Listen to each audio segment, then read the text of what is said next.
नमस्कार, बहुत स्वागत है आपका। तुला राशि शनि की सबसे प्रिय राशि और इनका स्वामी स्वयं शुक्र है। तुला राशि, अगर आप हैं तुला राशि के और आपके स्वामी चूंकि शुक्र हैं, नव ग्रहों में शुक्र को रानी कहा जाता है। शुक्र यानी भोग विलास, विलासिता, नैसर्गिक कारक होते हैं और तुला वाले पूरे जीवन विलासितापूर्ण जीवन यापन करना पसंद करते हैं।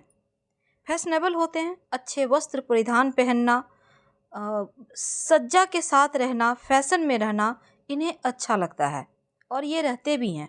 इनके शौक बहुत ज़्यादा होते हैं। महंगी गाड़ियों में घूमना फिरना, फैशन के अनुसार वस्त्र पहनना इन्हें पसंद आता है। कोई भी नया फैशन हो मार्केट में तो तुला वाले पहले ही ट्राई करते हैं, क्योंकि इनको कुछ हट के कार्य करना अच्छा लगता है। लेकिन निर्णय लेने में कभी कभी ये विलंब करते हैं। और दूसरा, झगड़े लड़ाई जैसी चीज़ों से ये हमेशा दूर रहते हैं। बीच का रास्ता निकालना इन्हें पसंद है। न्यायप्रिय होते हैं। चर राशि है तो थोड़ा सा अस्थिर स्वभाव भी होता है। इनका कार्य क्षेत्र और जीवनचर्या जो होता है हमेशा बदलता रहता है। हालांकि बड़े ही बुद्धिमान और कल्पनाशील होते हैं। क्योंकि तुला राशि का अधिपति यानी स्वामी शुक्र है, थोड़े से भोग विलासी प्रिय और कामुक होते हैं। लेकिन जो तुला राशि की महिलाएं हैं वो बहुत खूबसूरत होती हैं। और दूसरा, दाम्पत्य जीवन इनका सुखद होता है। तुला राशि वाले धनवान होते हैं। इनके पास चल अचल संपत्ति भी होती है और उत्तम वाहन का सुख भी प्राप्त करते हैं। ना हो फिर भी ये बहुत ही ज़्यादा शौकीन होते हैं और शौक में ही पूरा करने के लिए ये जीते हैं। यानी कि जो भी कमाएंगे पर उसका सही इस्तेमाल करना इन्हें पता है। रोमांटिक स्वभाव होता है। जीवन साथी से प्रेम करने वाले अक्सर ये शुक्र वाले क्षेत्र यानी फिल्म, मीडिया, ग्लैमर, सौंदर्य प्रसाधन या व्यापारी होते हैं, जौहरी होते हैं। गायक, संगीतकार, civil engineer, fashion designer, modelling के क्षेत्र में इनको विशेष सफलता प्राप्त होती है। तो तुला वाले बहुत ही व्यवहारिक, चतुर, रणनीतिकार और आयोजक प्रवृत्ति के होते हैं। लेकिन आज हम आपको कुछ खास बताएंगे। देखिए, इनकी खासियत यह है कि ये आम तौर पर सामान्य कद के होते हैं। इनका चेहरा बहुत ही तेजस्वी, आकर्षक होता है। सौंदर्य प्रिय, शौकीन स्वभाव के होने के साथ नेतृत्व करने के गुण होते हैं। न्याय का गुण भी इनके अंदर होता है। खर्च करना यानी इनकम और खर्च दोनों में संतुलन बनाए रखने में माहिर होते हैं। धनवान तो होते ही हैं। सामान्य तौर पर ये कानून, राजनीति, शिक्षा के क्षेत्र में या कला के क्षेत्र में जाते हैं। ये यात्राओं या फिर मित्रों से मेलजोल, पार्टी करना, ये चीज़ें इनके शौक होते हैं।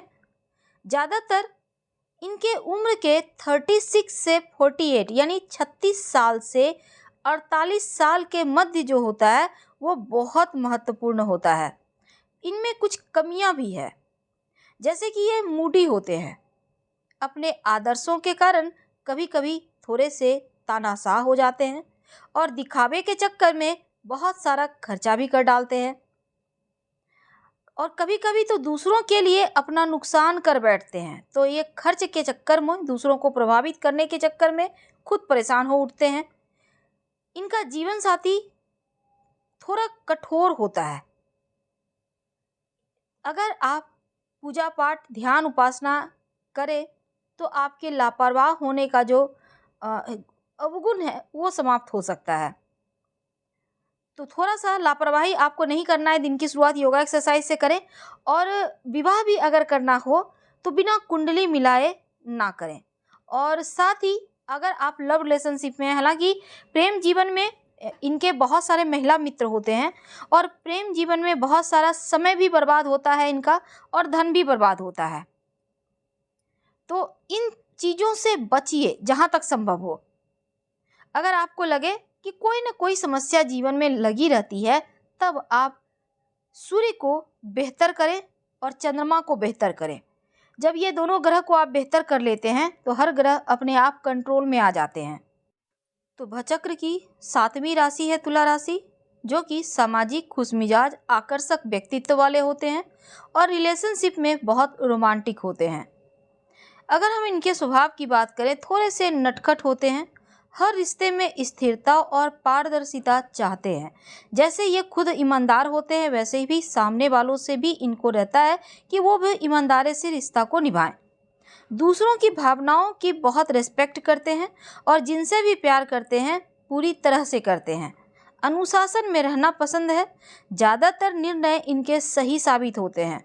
बेवजह के बहस से भी बचते हैं और दूसरों की असहमति यह लोग स्वीकार नहीं कर पाते। कभी कभी असुरक्षा की भावना हो जाती है मन में और सही गलत के बारे में इनकी राय बिल्कुल अस्पष्ट होती है। इनमें कुछ कमियां भी है, जैसे कि इनको ये तुरंत कोई फैसला नहीं ले पाते या फिर दिक्कतें होती हैं। थोड़े से लापरवाह होते हैं, थोड़े से रूढ़िवादी होते हैं और थोड़े शर्मीले भी होते हैं। इनको ज़्यादा गुस्सा नहीं आता, लेकिन हाँ, नाराज़ जरूर होते हैं बात बात पे और भावनाओं को मन में दबाए रखते हैं। तो ये तो थी इनकी खूबियाँ और खामियाँ। अब जानते हैं तुला राशि के नक्षत्र के बारे में। तो तुला राशि 3 नक्षत्रों से मिलकर बना है: चित्रा नक्षत्र, स्वाति नक्षत्र और विशाखा नक्षत्र। चित्रा नक्षत्र के 2 चरण, तृतीय और चतुर्थ चरण तुला राशि में आते हैं। पहला और दूसरा चरण कन्या राशि में आता है चित्रा नक्षत्र का। तो चित्रा नक्षत्र के तृतीय चरण में अगर आपका जन्म हुआ है, आप तुला राशि के हैं, तो तृतीय नक्षत्र जो होता है चित्रा नक्षत्र का, इस नक्षत्र में जन्म लेने से जीवन में धन कमाने में खुद अपने बलबूते आप सक्षम होते हैं और धन का भोग भी करते हैं, यानी धन का सदुपयोग कर लेते हैं।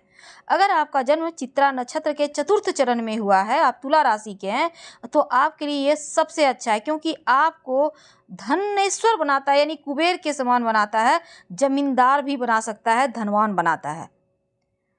तो तुला राशि के स्वाति नक्षत्र के 4 चरण तुला राशि के अंतर्गत आते हैं। तो स्वाति नक्षत्र का पहला चरण में अगर आपका जन्म हुआ है, तो ये व्यक्ति को धनहीन बनाता है। जीवन में अपनी जरूरतों को पूरा करने में वो असमर्थ हो जाता है। अगर आपका जन्म स्वाति नक्षत्र के दूसरे चरण में हुआ है, तो शरीर के अंगों में परेशानी या फिर वाणी में दोष देता है, समाज में भी आकर्षण नहीं होता।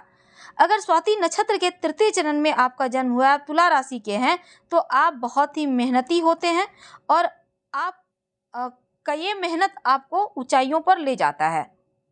अगर तुला राशि के स्वाति नक्षत्र के चतुर्थ चरण में आपका जन्म हुआ है, तो स्त्रियों के करीब रहने वाला और उनका आकर्षण स्त्रियों के प्रति अधिक होता है, यानी जिनका जन्म स्वाति नक्षत्र के चतुर्थ चरण में हुआ है। विशाखा नक्षत्र के 3 चरण आते हैं तुला राशि के अंतर्गत। अगर विशाखा नक्षत्र के प्रथम चरण में आपका जन्म हुआ है, तो कल्याणकारी कार्यों के प्रति जिद्द होती है और कोई भी कार्य अधूरा नहीं छोड़ते हैं, लोगों की कल्याण के लिए ताउम्र काम करते हैं। अगर विशाखा नक्षत्र के द्वितीय चरण में आपका जन्म हुआ है, तो आप सकारात्मक विचारों से भरपूर रहने वाले, गुणों से परिपूर्ण और समाज में सर्वश्रेष्ठ स्थान आपको प्राप्त होता है। अगर विशाखा नक्षत्र के तृतीय चरण में आपका जन्म हुआ है, आप तुला राशि के हैं, तो आप धन धान्य से परिपूर्ण होते हैं, अपने जीवन में सुख को भोगते हैं। यानी तुला राशि के अंतर्गत चित्रा नक्षत्र के 2 चरण, स्वाति नक्षत्र के 4 चरण और विशाखा नक्षत्र के 3 चरण, कुल 9 चरण हैं। तो तुला राशि के नक्षत्र का प्रभाव का आपको हमने बताया। अब जानते हैं आपके बारे में 2 खास बातें। देखिए, तुला वाले थोड़े से दुबले पतले होते हैं, पर बॉडी इनका शरीर अच्छा होता है। चेहरा अगर सुंदर ना भी हो तो भी इनकी मुस्कुराहट खूबसूरत होती है। लोग बरबस ही इनकी तरफ खींचे आते हैं। खासकर विपरीत लिंगी व्यक्ति में ये बहुत ही ज़्यादा पॉपुलर होते हैं। रोग प्रतिरोधक क्षमता इनमें थोड़ी कम होती है, क्योंकि हल्की फुल्की बीमारियां इनको होती रहती है। लेकिन अगर आप पार्टनरशिप में कोई काम करते हैं, तो यहाँ पर आपको खूब फ़ायदा होता है, क्योंकि साझेदारी में कार्य करना आपके लिए फ़ायदेमंद है। एक बार अगर आप किसी को मित्र बना लेते हैं तो हमेशा उसका साथ देंगे, अच्छे मित्र सिद्ध होते हैं। दूसरा, आपको संतान कम होती है, यानी अधिक से अधिक आपको दो संतान भी बहुत हो गई, क्योंकि अधिक संतान नहीं होती। अगर अधिक संतान हो भी जाए तो संतान का सुख कम मिलता है। फिलहाल विदा लेंगे। पसंद आए तो लाइक कर सब्सक्राइब करें, अपनों से शेयर करें, कमेंट करें। धन्यवाद। हम फिर मिलेंगे।